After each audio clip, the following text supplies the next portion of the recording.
How much of this is real substance, though, or is this just talking for the sake of talking with not much in terms of a tangible outcome?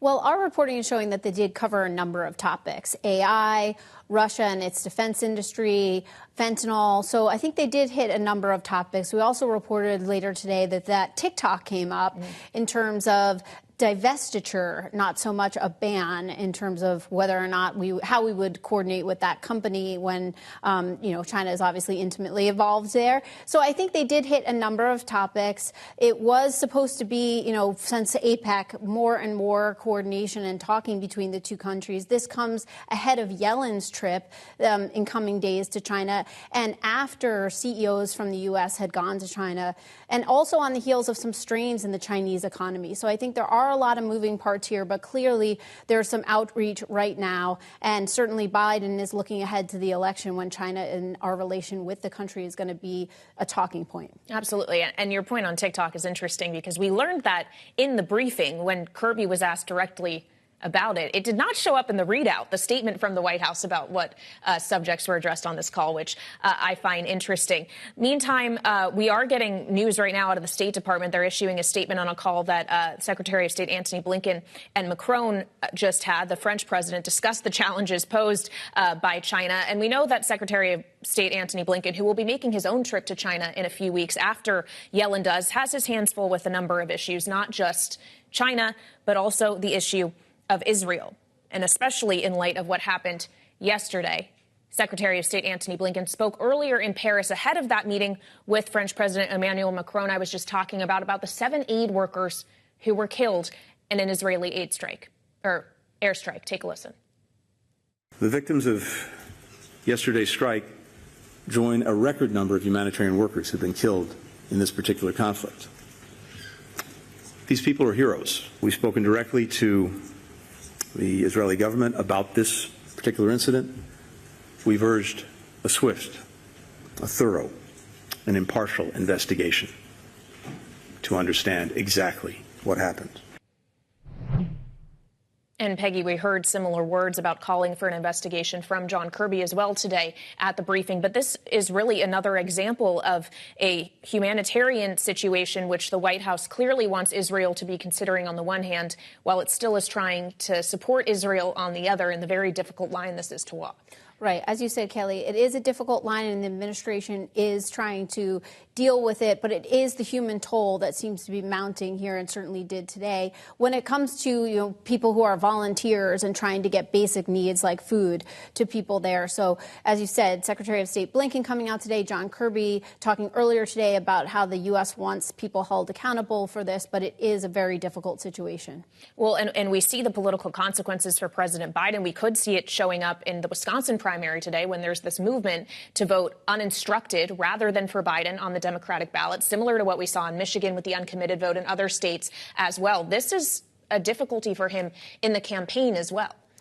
I do think that they've acknowledged that, and they are paying attention to it, particularly, as you said, Kelly, in these blue wall states of like Wisconsin, Michigan, Pennsylvania, where they really need to win, and they need to win in some ways bigger than they did in 2020 to beat Donald Trump based on the numbers that are showing up, but that there are people who are saying they're not happy with how the administration has handled this crisis. All right, our Washington Bureau Chief, Peggy Collins, thank you so much. Elsewhere, meantime, House Speaker Mike Johnson is grappling with Republican hardliners over the supplemental funding bill and aid for Ukraine. For more, let's bring in Bloomberg's Mike Dorning, who helps lead our congressional coverage. So, Mike, on the one hand, Israel isn't entirely separate from this conversation because the Senate has sent over a package that would give allies, including Israel and Ukraine and Taiwan, for that matter, funding. It does seem we've learned, though, in the last several days that Mike Johnson is looking for something different than the Senate package, perhaps a loan, perhaps using frozen Russian assets. The question is, would the votes be there for something like that? Because on the one hand, you might have Republicans who aren't eager to support Ukraine. On the other hand, you might have some Democrats who right now don't find themselves super eager to support Israel.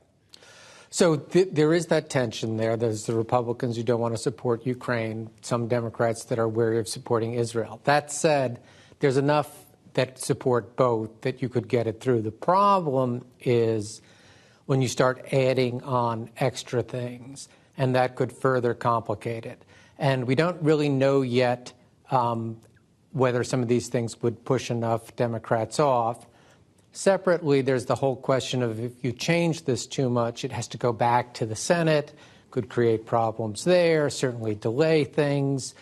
So they're sort of circling around right now. They're not at a point where everyone agrees, but Mike Johnson has set out some of these ideas that I think more than anything else are designed to help shore him up with hardliners. It's not so much to get it passed, but to find a way to get it passed without damaging himself too much. And in politics, you got to look out for yourself because no one else is. Well, it doesn't seem to be going too far to pacify at least one hardliner. Congresswoman Marjorie Taylor Greene on X today said it's absolutely ridiculous and laughable to even try to tell the American people that Ukraine will ever pay us back. This is in regard to the loan idea. She goes on to say the American people are not stupid and are sick of being fed these BS scams. It's noteworthy, Mike, that it is Marjorie Taylor Greene that filed that motion to vacate, yes, has not acted on it yet. But if Ukraine aid goes to the floor, she very well may do so.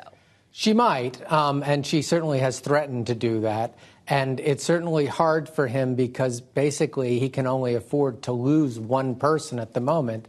So, you know, looks like Marjorie Taylor Greene would be one of them for sure. So she wouldn't need too many allies necessarily unless maybe possibly the Democrats come in to help him. And that's what he's worried about. He just wants to make sure that if he gets this through, he doesn't get the hardliners so mad at them that too many of them would join her and, you know, toss him out. Or even from his standpoint, he'd like to stick around maybe in the next election. They might, even if they're not yet ready to toss him out now, they might toss him out later on. Well, and a lot of that could depend on what it is the Democrats signal they would be willing to do. And that may be up to the House Democratic leader, Hakeem Jeffries, who today was actually in Florida, together with a number of other members of Congress, including Congresswoman Debbie Wasserman Schultz, speaking specifically about reproductive rights in a field hearing. Take a listen to the Congresswoman. The Florida Supreme Court did a horrible thing yesterday, ripping away decades of abortion rights that were long recognized in our state constitution, but they also did the bare minimum. I don't really give them credit. They observed the Florida Constitution that says when enough voters petition to amend our rights, we voters all get a say in preserving our own freedoms. And that's what we need to do today to carry on in our generational fight for women's freedom. Of course, she is a representative from Florida, so this is very much an at-home issue for her. But there were representatives from a number of states, including New York and others. This is a signal, perhaps, of the messaging we're likely to get from Democrats as they campaign for re-election come November, right? Absolutely. I mean, this is going to be an important strand of the Democratic appeal that, hey, you know, Trump, he takes credit for it. He appointed the justice that got rid of abortion rights in America on the federal level. And the only reason we're having this discussion is because of his appointees to the Supreme Court. Here in Florida, you're having a sort of a dramatic restriction down to just 6 weeks for abortion. So you'll be hearing about that. And they've kind of had a way of doing this where Joe Biden, who had early in his career been more pro-life and is certainly someone who has challenges as a messenger on this, make this case but have it amplified by Kamala Harris, lots of other Democrats who are warriors on this issue and are able to rev up people. It might not be enough to get Florida over to the Democratic column, even with this referendum, to really focus on attention on abortion rights there, but it will be one key element of the Democratic campaign in the fall.